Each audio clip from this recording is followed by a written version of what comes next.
Oke, jadi seperti biasa tidak ada opening dan tidak ada hahiweho. Kali ini kita akan bahas tentang pelatihan CDAKB. Jadi nggak perlu tanya lagi tentang CDAKB, silahkan cari Google sendiri. Oke, jadi ini pelatihan CDAKB bagi PJT ya. Nah, PJT itu penanggung jawab teknis. Jadi distributor alkes, alat kesehatan, penanggung jawabnya itu disebutnya PJT. Nah, biasanya kan kalau PBF itu pedagang besar farmasi, penyebutan untuk penanggung jawabnya kan APJ, biasanya apoteker penanggung jawab. Nah, kalau di apotik biasanya penanggung jawabnya itu apotekernya disebut apa? Apoteker penanggung jawab. Nah, kalau di distributor alkes itu penanggung jawabnya disebutnya PJT karena tidak semua gelar itu adalah apoteker di sini. Nah, nanti kita lihat di slide-nya ya. Jadi jelas sekali sih di slide pertama itu peran dan tugas. Jadi penanggung jawab PJT. Filenya ini jadi bisa download di websitenya Share Alkes. Jadi kalian tinggal cari, di situ udah di-upload sendiri sama Kemenkes. Jadi tinggal di-download sendiri, gampang. Oke, lanjut slide kedua.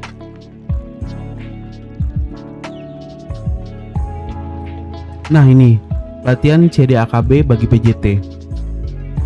Dari Keputusan Direktur Jenderal Kefarmasian dan Kesehatan Nomor HK 02.01/1174/2021 tentang kurikulum dan modul pelatihan cara distribusi alat kesehatan yang baik.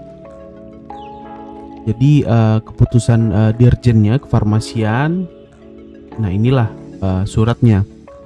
Kurikulumnya di sini, modulnya ada di sini gitu. Langsung jadi di kotak bagian pertama itu adalah wawasan mata pelatihan dasar. Jadi kebijakan dan regulasi distribusi alat kesehatan. Lalu yang kedua, peran dan tugas tanggung jawab teknis pada sarana distribusi alkes. Lalu pengetahuan dan keterampilan mata pelatihan inti ini adalah yang pertama, manajemen alat kesehatan sesuai distribusi alat kesehatan yang baik, CDAKB. Nah, kemudian rantai pasok, semacam chains, biasanya kan rantai pasok alat kesehatan sesuai cara distribusi alat kesehatan yang baik, CDAKB. Kemudian yang ketiga, pengawasan alat kesehatan sesuai cara distribusi alat kesehatan yang baik. Oke, next.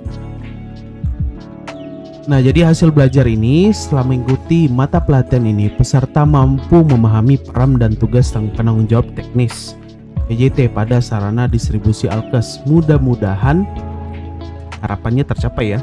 Jadi mampu memahami. Oke, jelas ya di sini ya. Lalu indikator hasil belajar dapat menjelaskan peran sebagai PJT pada sarana distribusi alkes. Lalu dapat menjelaskan tugas penanggung jawab PJT pada sarana distribusi alkes. Jadi yang slide pertama tadi kan peran dan tugas. Oke. Nah, ini PJT distributor alkes. PJT adalah tenaga kesehatan atau tenaga lain. Nah, berbeda dengan penanggung jawabnya dari PBF, pedagang besar farmasi, dan apotik yang tadi kan. Jadi biasanya PBF dengan apotik itu penanggung jawabnya memang harus apoteker, tapi berbeda dengan distributor alkes. Nah, jadi penanggung jawabnya tidak selalu apoteker, bisa juga tenaga kesehatan. Makanya di sini disebutkan PJT adalah tenaga kesehatan atau tenaga lain. Nah, biasanya ada yang juga pakai teknik elektromedis, teknik elektro, mesin, kemudian masih banyak yang lainnya lagi. Nanti di slide ada yang lebih jelas ya. Yang bekerja penuh waktu atau full time yang memiliki kompetensi, pengalaman dan wewenang dalam distribusi alat kesehatan untuk menjamin keamanan mutu dan kemanfaatan alat kesehatan yang distribusikan. Permenkes nomor 14 tahun 2021. Silakan cek sendiri dan download sendiri peraturannya. Nah, di bagian kiri itu kan ada dua gambar. Jadi yang gambar pertama itu izin distribusi alat kesehatan. Jadi yang sekarang itu formatnya yang terbitan dari OSS RBA itu telah berubah dengan format yang dulu ya. Jadi kalau memang kalian jadi PJT itu udah lumayan lama, mungkin dari sebelum 2020 udah jadi penanggung jawab teknis. Nah, itu tahu perbedaan antara IPAK, SDAK dan IDAK. Nah, jadi yang gambar yang kiri, bentar. Jadi bagian yang kiri itu ada gambar izin yang sekarang, itu yang izin terbitan dari OSS RBA, dan kemudian yang bagian yang di sebelah kanannya yang ini. Nah, ini masih sertifikat distribusi alat kesehatan. Karena tadi kan ada transisi ya, karena perubahan peraturan segala macam dari kementerian. Jadi yang ini adalah sertifikat distribusi alat kesehatan. Nah, kemudian yang ini yang terbitin Kemenkes waktu itu. Sekarang sama, yang terbitin maksudnya verifikasi tetap Kemenkes, tapi yang ini downloadnya waktu itu di website Seralkes sebelum terintegrasi ke OSS RBA. Nah, kalau yang ini dia yang terbitin OSS RBA, jadi downloadnya nanti di OSS RBA. Kalau yang ini downloadnya masih di website Seralkes. Nah, kalau yang ini dia nanti terintegrasi secara elektronik. Kayaknya aku pernah bahas di video sebelumnya sih.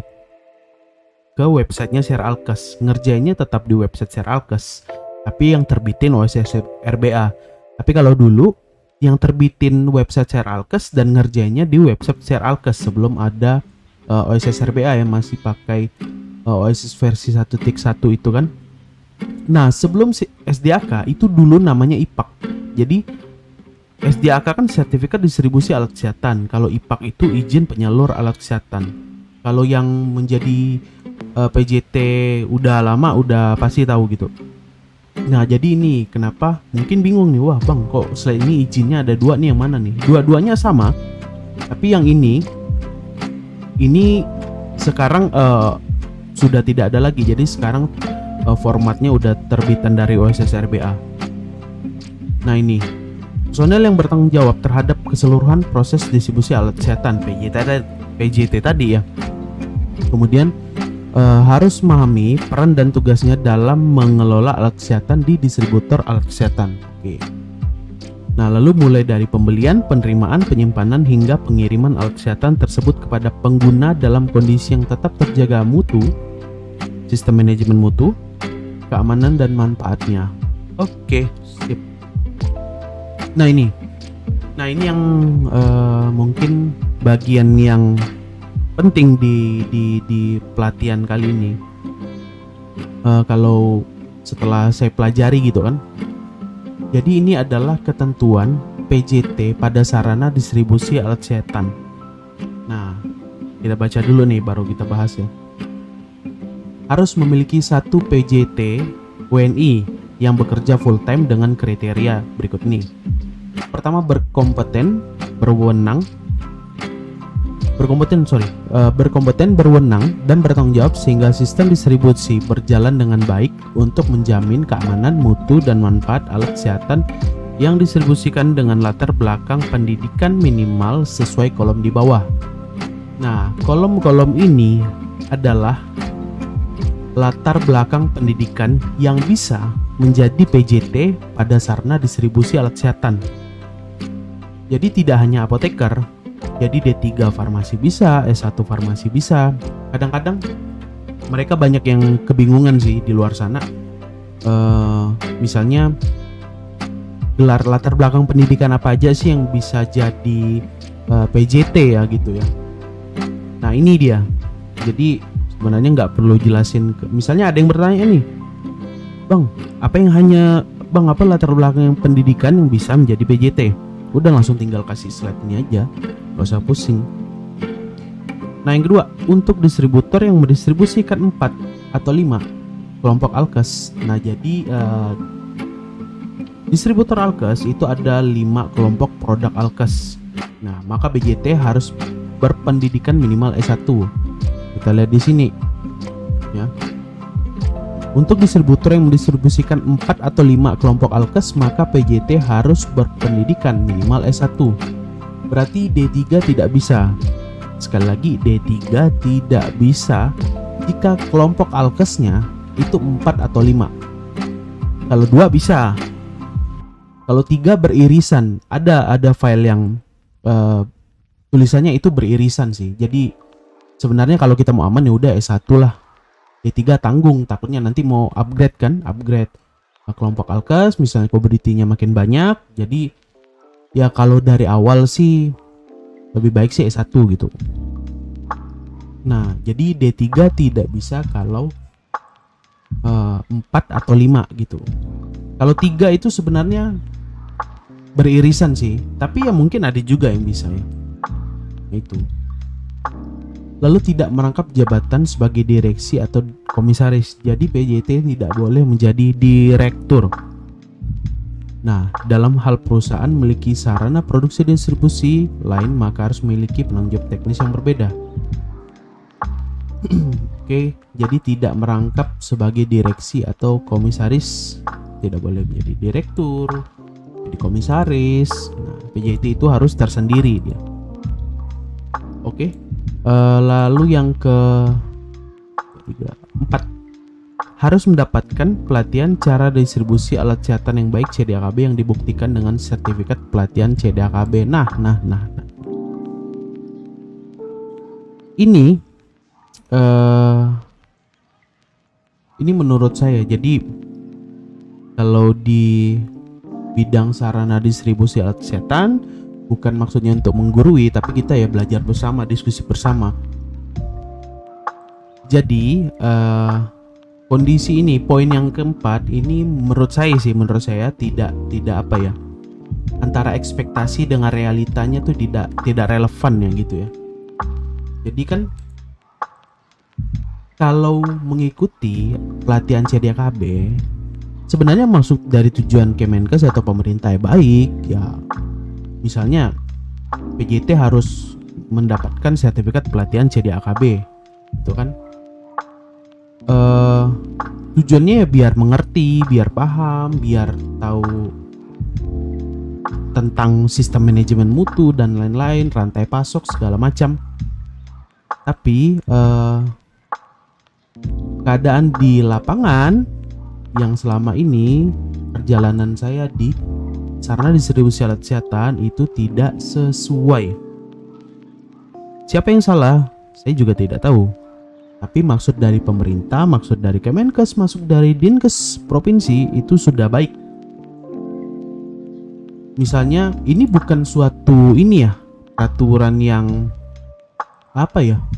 Istilahnya mungkin kalau wajib ya mungkin wajib, tapi kalau ya toleransinya masih ada lah. Jadi nggak sakok gitu ya, nggak mutlak gitu.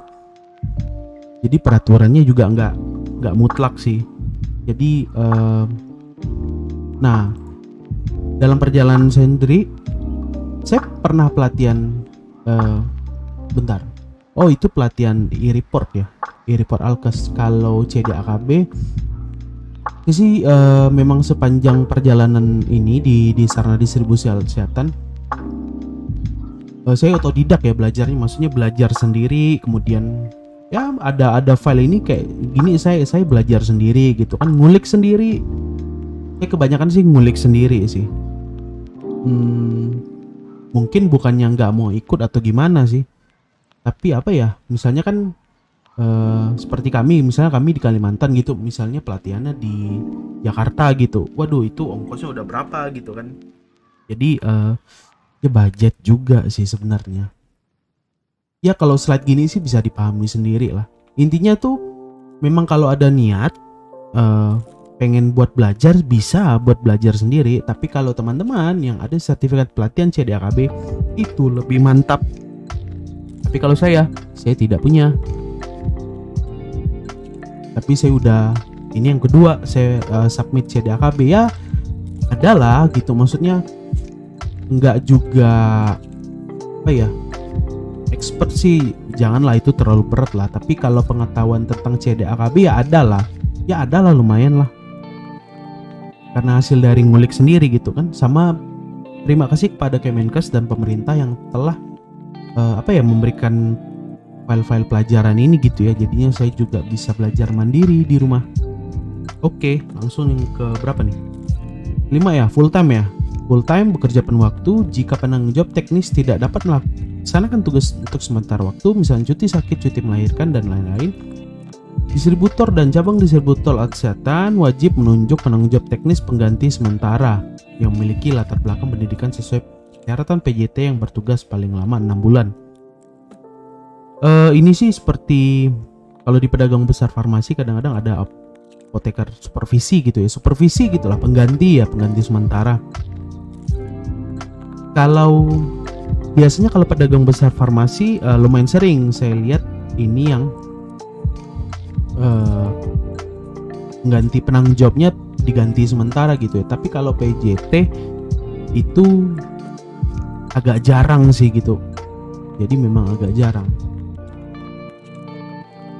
Nah, agak jarang ini apakah PJT-nya standby terus dan tidak pernah cuti atau seperti apa di lapangan? Ya biarkan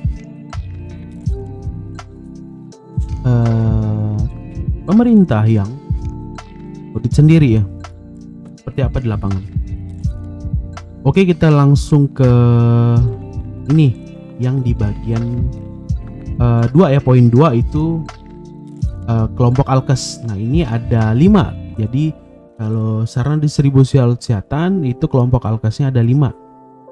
Ada yang pertama alkes elektromedik radiasi, alkes elektromedik non radiasi, alkes non elektromedik steril, alkes non elektromedik non steril, alkes diagnostik in vitro IVD. Nah jadi ini ada 5 kelompok produk alkes yang ada di sarana distribusi alat kesehatan. Mungkin kalau di pedagang besar farmasi itu seperti ya prekursor, reto, psikotropik, narkotik ya di alkes seperti ini dia. Sama aja sih. Berarti ini masing-masing ada spesifikasinya ya. Kalau alkes elektromedik radiasi itu seperti ya MRI, CT scan, alat-alat rongsen, alat-alat yang ketika dinyalakan gitu ataupun memang dia mengandung radiasi, maksudnya alat-alat kesehatan tersebut menimbulkan radiasi gitu. Kalau yang elektromedik non radiasi, elektromedik punya arus listrik tapi dia tidak menimbulkan radiasi, makanya non radiasi.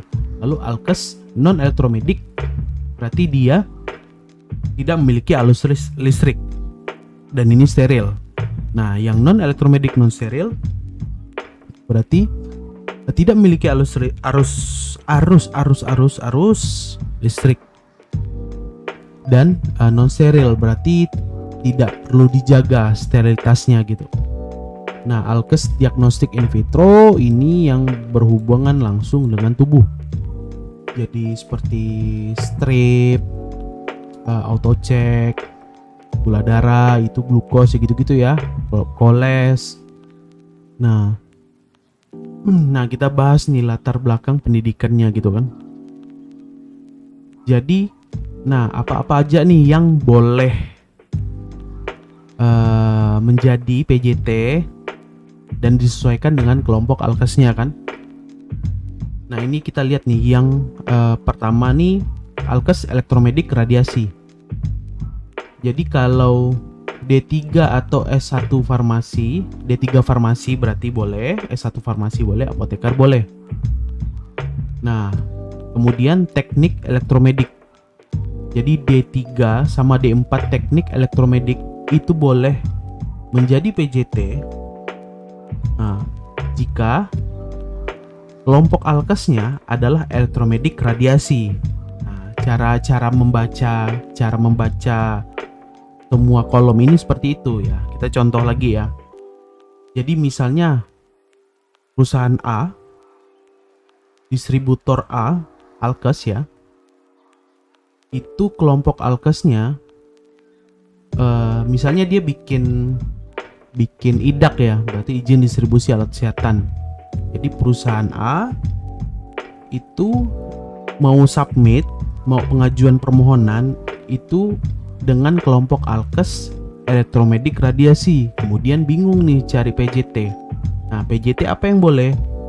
Jadi D3 farmasi bisa, S1 farmasi bisa, apoteker bisa. Kemudian D3 sama D4 teknik elektromedik itu bisa. Lalu S1 teknik elektro. Nah, elektromedik dengan elektro ini berbeda ya. Dia konsentrasinya berbeda. Nah, lalu D3, D4 teknik radio diagnostik dan radioterapi, ini biasanya radiologi nih. Itu bisa juga. S1 teknik biomedik, kemudian S1 fisika medis. Nah, jadi kalau perusahaan A ingin pengajuan izin distribusi alat kesehatan dengan kelompok alkes elektromedik radiasi, ini latar belakang pendidikan yang bisa dipakai gitu. Jadi bacanya seperti itu gitu ya. Nah, yang kedua, misalnya lalu alkes elektromedik non radiasi. Nah, alkes elektromedik non radiasi berarti alat yang memiliki arus listrik tapi tidak menimbulkan radiasi gitu kan. Nah, D3 S1 farmasi apoteker bisa, D3 D4 teknik elektromedik sama seperti tadi, S1 elektro, D3 D4 teknik ini bagian radiologi, kemudian S1 teknik biomedik ya. D3 S1 teknik informatika khusus untuk software medical device. Kita baca dulu nih. D3 atau S1 teknik informatika tapi dalam kurung khusus untuk software medical device. Aku jelasin detailnya. Jadi D3 refraksi optisi khusus untuk alat kesehatan mata, kemudian D3 teknik gigi khusus untuk alat kesehatan gigi. Kita bahas lagi nih, ini kelompok alkes yang elektromedik non radiasi. Nah, misalnya latar belakang pendidikan ini, jadi untuk yang bentar. Nah ini, jadi misalnya perusahaan A yang tadi pengajuannya 2 nih, tadi kan 1 kan, jadi 1 elektromedik radiasi, sekarang 2 elektromedik radiasi dan non radiasi dengan latar belakang D3 teknik gigi, itu bisa atau tidak. Jadi kalau yang misalnya udah paham, kita kan tadi kan memahami peran dan tugas PJT ya, di poinnya itu ya, keberhasilannya kita harus memahami ini kan dari pelatihan ini nih. Nah, apakah D3 teknik gigi itu bisa menjadi PJT jika kelompok alkesnya elektromedik radiasi dan elektromedik non radiasi? Pikir sebentar, kemudian lalu jawab di dalam hati. Oke, ini aku jelasin. Jadi misalnya perusahaan A pengajuan nih dengan kelompok alkes elektromedik radiasi dan elektromedik non radiasi. D3 teknik gigi itu tidak bisa. Lah, kok kenapa bang? Kok kenapa? Baca lagi kotaknya. Apakah latar pendidikan D3 teknik gigi itu ada di kelompok alkes elektromedik radiasi? Ada atau tidak? Silakan dibaca. Jadi tidak ada ya. Jadi kenapa tidak bisa? Nah, kalau dia hanya alkes elektromedik non radiasi, dalam kurung lagi khusus alat kesehatan gigi, itu bisa memakai PJT dengan latar pendidikan D3 teknik gigi. Nah, ini nggak semuanya juga. Jadi misalnya nih latar PJT-nya D3 teknik gigi, tidak semua elektromedik non radiasi itu bisa didistribusikan, bisa disalurkan. Jadi dalam kurungnya ada hanya khusus untuk alat kesehatan gigi gitu kan. Udah mulai paham? Mulai jelas? Pengembang bingung. Nah, jadi misalnya perusahaan A yang tadi kan pengajuan 2 ada elektromedik radiasi dengan elektromedik non radiasi, itu tidak bisa disubmit, bakal ditolak sama Kemenkes, bakal ditolak sama verifikator. Kenapa bang? Sekali lagi, karena di elektromedik radiasi itu tidak ada latar pendidikan D3 teknik gigi, jadi tidak bisa disubmit, tidak bisa memilih kelompok alkes yang ini jika memakai PJT dengan latar pendidikan D3 teknik gigi. Lalu kalau di elektromedik non radiasi, apakah semua komoditi, semua produk itu bisa didistribusikan? Tidak bisa juga, hanya khusus untuk, misalnya perusahaannya hanya khusus untuk alat kesehatan gigi. Jadi memang sangat terbatas itu tadi. Jadi sebenarnya yang aku bilang, memang sebenarnya kalau mau aman itu yang bisa 5 kelompok produk alkes. Ini bukannya ini ya menyudutkan segala macam apa tentang profesi ataupun latar pendidikan yang lain, tapi memang ya realita di lapangan seperti itu sih. Jadi kalau mungkin kayak di Jakarta atau Jawa itu biasanya banyak pakai S1 teknik, tapi kalau di Kalimantan itu banyak memakai apoteker atau S1 farmasi untuk menjadi PJT di sarana distribusi alat kesehatan kalau mau amannya. Tapi ya kalau misalnya ketemunya ataupun PJT-nya ya D3 teknik gigi, ya monggo, boleh, silakan gas aja gitu. Tapi yang didistribusikan hanya boleh khusus alat kesehatan gigi ini nih, tidak bisa semua komoditas, jadi tidak bisa. Apalagi sampai ke elektromedik radiasi itu tidak bisa, karena di bagian kolom ini tidak ada latar pendidikan D3 teknik gigi. Jadi begitu dia. Nah, sama juga yang D3 refraksi optisi. Jadi tidak semua komoditas bisa didistribusikan khusus untuk alat kesehatan mata. Nah, sama kayak teknik gigi, khusus alat kesehatan gigi, yang lainnya tidak bisa. Elektromedik radiasi ya juga tidak bisa gitu. Nah, S1 teknik biomedik. Apakah S1 teknik biomedik bisa memilih kelompok alkes elektromedik radiasi dan elektromedik non radiasi? Nah, nih pertanyaan baru. Apakah S1 teknik biomedik, yuk dipahami yuk benar-benar yuk ininya kotaknya. Apakah S1 teknik biomedik itu bisa menjadi PJT dengan 2 kelompok alkes ini, elektromedik radiasi dan elektromedik non radiasi? Pikir, bingung, ngambang? Oke, langsung dijawab. Jawabannya bisa. Lah, kok kenapa bisa, Bang? Kita lihat kotak pertama. Apakah ada tulisan S1 teknik biomedik? Ada bang. Oke. Jelas ya. Yang pakai kacamata silakan pakai kacamata dulu. Yang ngantuk dibuka matanya.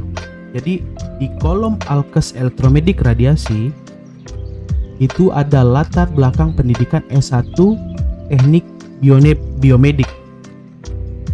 Lalu di elektromedik non radiasi itu ada latar belakang pendidikan S1 teknik biomedik. Jadi S1 teknik biomedik itu bisa menjadi PJT jika perusahaannya submit dengan 2 kelompok alkes ini, elektromedik radiasi dan elektromedik non radiasi, karena di 2 kotak ini bertuliskan latar belakang pendidikan S1 teknik biomedik. Nah, di situ paham tuh.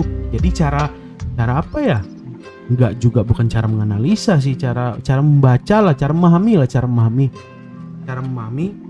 ketentuan PJT di sarana distribusi. Jadi gitu. Jadi kita lihat nih, aku pengen ngajuan izin distribusi alat kesehatan. Oh iya, kelompok alkesnya apa ya? Oh, aku mau elektromedik radiasi dan elektromedik non radiasi. Ada S1 teknik biomedik nih. Apakah S1 teknik biomedik bisa? Jawabannya bisa, karena di sini bertuliskan dua-duanya.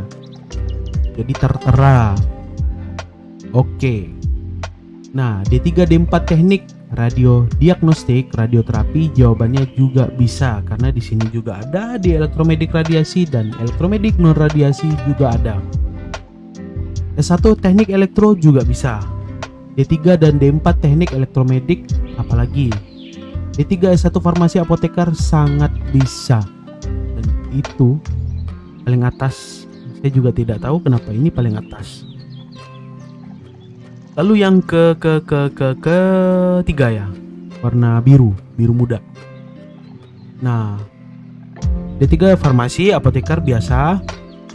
Lalu di sini ada analis farmasi atau analis farmasi dan makanan.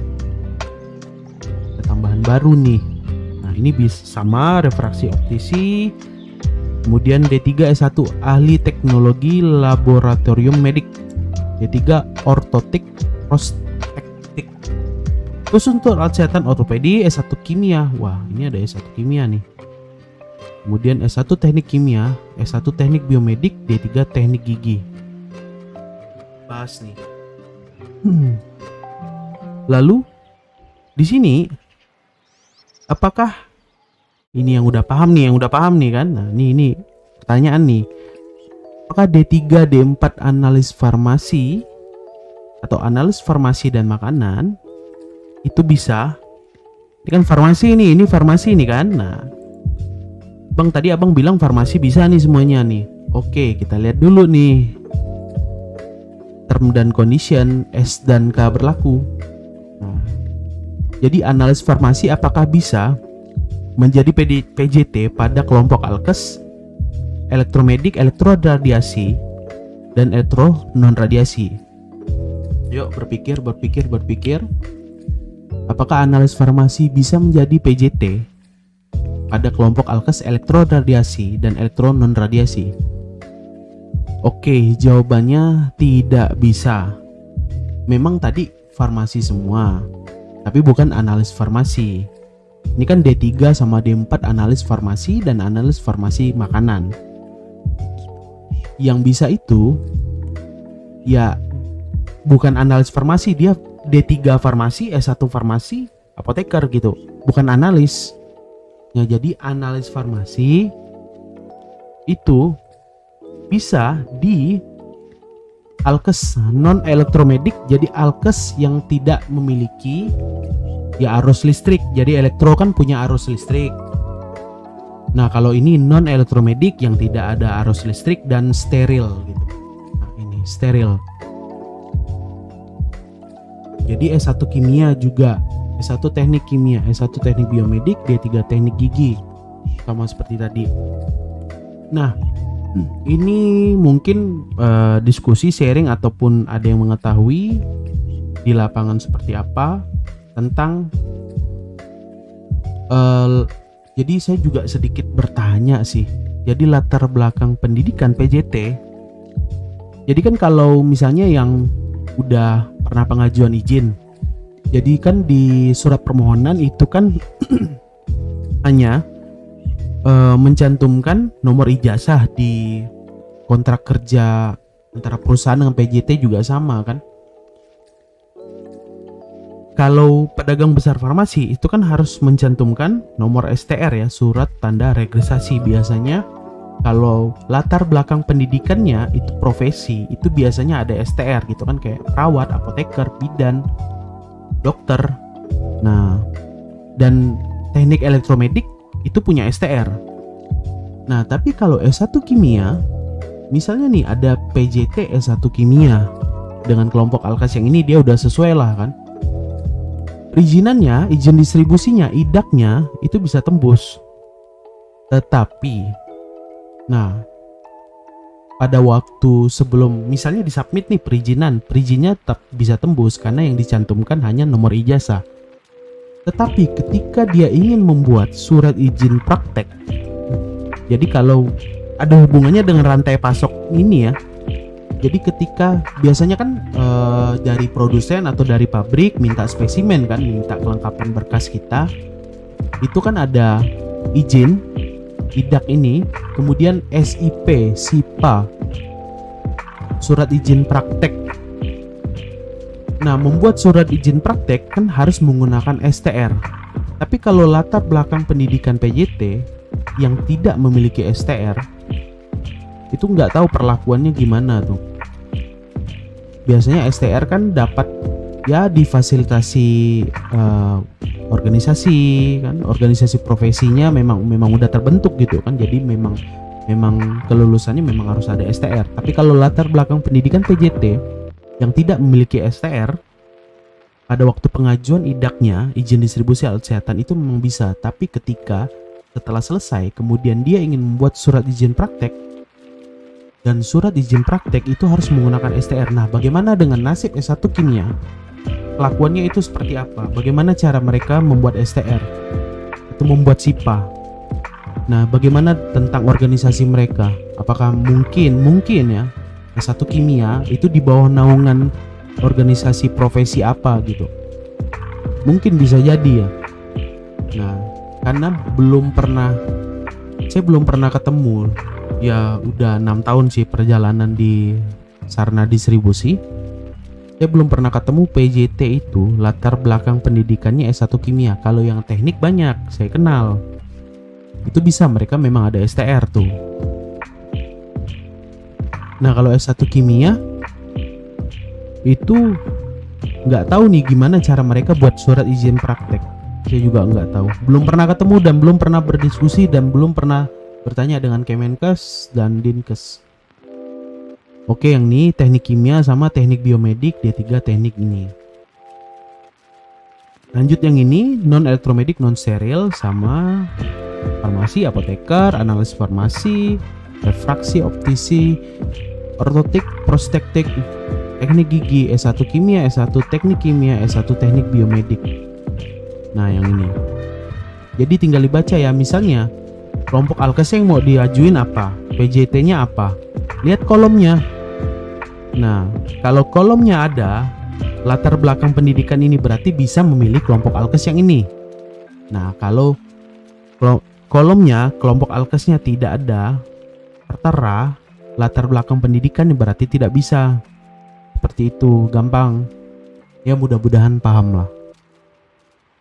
Nah, lalu yang ini produk IVD, diagnostik in vitro, sama S1 farmasi apoteker, teknik elektromedik, dalam kurung nih, khusus untuk instrumen.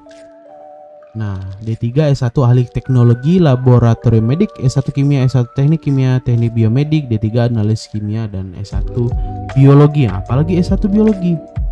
Nah, S1 biologi dengan S1 kimia itu saya agak bingung tuh. Itu cara mereka nanti membuat surat izin praktek itu bagaimana? Izin distribusinya tetap bisa tembus karena yang dicantumkan hanya ijazah, tapi mereka nggak punya STR. Atau mungkin S1 kimia atau S1 biologi punya organisasi yang mereka bisa mengeluarkan STR. Boleh nanti komen, aku juga nggak terlalu mengerti ya tentang latar belakang pendidikan ini, karena belum pernah mendengar juga S1 kimia dan S1 biologi itu menjadi PJT. Ini ntar mau batuk dengan enggak nih. Oke. Nah, S1 kimia dan S1 biologi ya mungkin ada organisasi. Boleh S1 kimia atau S1 biologi. Siapa teman-teman yang kimia dan biologi, apakah kalian punya STR? Ataupun ada teman kalian ataupun mungkin kalian sendiri yang menjadi PJT di distributor alkes. Nah, yang ingin saya tanyakan, yang saya bingungkan itu bagaimana cara kalian membuat surat izin praktek untuk spesimen ke pabrik, karena pabrik pasti minta spesimen, atau enggak biasanya antara sesama distributor ya, kalau kita juga ngambil di situ ya. Nah, seperti itu. Nah, lalu misalnya kalau 4 atau 5 di sini kelompok alkes, maka PJT harus pendidikan minimal S1. Biasanya ini di file yang lain sih. Ada, ini mungkin nggak terlalu lengkap yang di sini, tapi ini kan sekarang gini nih, kan ada 5 kelompok produk nih. Berarti D3 farmasi seharusnya bisa mengambil semua kelompok alkes kan? Seharusnya bisa kan? Nah, kalau kita lihat nih, seharusnya bisa. Tapi untuk sekarang kayaknya mungkin peraturan yang baru, jadi sekarang itu tidak bisa lagi. Jadi D3 farmasi biasanya cuma ngambil steril non steril. Biasanya seperti itu. Kalau mau full harus apoteker atau S1 minimal S1. Sorry. Nah, untuk distributor yang 4 atau 5 kelompok alkes maka PJT harus pendidikan minimal S1. Di sini kan udah dituliskan nih, Bang, 3 gimana, Bang? Kalau 3 saya pernah baca satu slide yang memang itu beririsan memang. Nah, nggak tahu nih apakah teman-teman ada yang punya pengalaman, boleh diskusi juga, sharing juga. Itu kelompok alkesnya 3 tapi latar pendidikan PJT-nya itu D3. Kalau nggak salah itu nggak bisa. Nah, biasanya harus S1 farmasi gitu. Temannya sih S1 farmasi. Ya S1 yang lainnya juga boleh ya. Kayak nggak ini kan, boleh ini semua latar pendidikan nih boleh bebas menjadi PJT. Cuman memang yang paling atas sih memang yang enak penyebutannya ya memang farmasi apoteker gitu kan. S1 farmasi dan apoteker itu jurusan atau gelar atau latar belakang pendidikan yang paling aman dan paling bisa memilih semua kelompok alkes dan bisa menjual semua komoditi. Tidak ada tanda kurung yang seperti khusus alat kesehatan gigi, khusus alat kesehatan mata, tidak ada. Khusus alat kesehatan ortopedi, tidak ada khusus-khususan. Jadi semuanya bisa. Mau 4, mau 5, semuanya bisa. Kalau S1 dan apoteker. Oke, jadi dari slide ini mudah-mudahan semuanya paham sih. Jadi kalau misalnya belum paham, silakan belajar sendiri. Karena saya juga belajar sendiri. Next, kan PJT berkontribusi. Ini kadang-kadang kalau kelamaan ngomong jadinya libet ya. Jadi berkontribusi dalam pencapaian sasaran mutu, lalu bertanggung jawab terhadap keseluruhan proses distribusi alat kesehatan, memastikan perizinan alat kesehatan sesuai dengan regulasi, kebijakan dan peraturan perundang-undangan, bertanggung jawab dalam mengevaluasi keefektifan terhadap tindakan yang telah dilakukan serta terhadap kaitan dan makna tindakan yang dilakukan. Oke deh, semoga antara ekspektasi dari ya inilah peran PJT lah, semoga di lapangannya sesuai juga ya. Next, tugas PJT memastikan bahwa sarana distribusi telah menerapkan CDAKB. Sangat jelas tulisannya dan bisa dipahami sendiri. Ikut menyusun, memastikan, mempertahankan penerapan sistem manajemen mutu. Ini adalah apa ya, di pengajuan CDAKB ya, ini ya penting sih, memang sangat penting lah. Fokus pada pengelolaan kegiatan yang menjadi kewenangannya serta menjaga akurasi dan mutu dokumentasi. Memastikan program pelatihan dasar dan pelatihan lanjutan mengenai CDAKB untuk semua personil yang terkait dalam kegiatan distribusi. Memastikan bahwa keluhan pelanggan dapat ditangani. Memastikan ini kayaknya tinggal dibaca aja sih sendiri sih. Bisa memahami seluruh proses distribusi alat kesehatan mulai dari penerimaan, penyimpanan. Memastikan kesehatan yang selalu terjamin, memastikan pengalaman, memastikan terus serta memastikan. Oke. Mudah-mudahan ini juga sesuai dengan PJT yang ada di lapangan. Karena kalau mungkin apakah sesuai atau tidak sesuai, silakan yang Kemenkes ataupun Dinkes yang berkomentar apakah sesuai atau tidak sesuai. Oke, terima kasih. Jadi slide-nya hanya 8, tapi ya kalau memahami ya lumayan lah ininya. Kita belajar pelan-pelan gitu kan. Oke, jadi sekian sih videonya. Yang mungkin pengen berkomentar langsung tulis di bawah ya, chatnya, komennya. Boleh kita diskusi, sama-sama diskusi, sama-sama belajar ya. Oke, sip, mantap.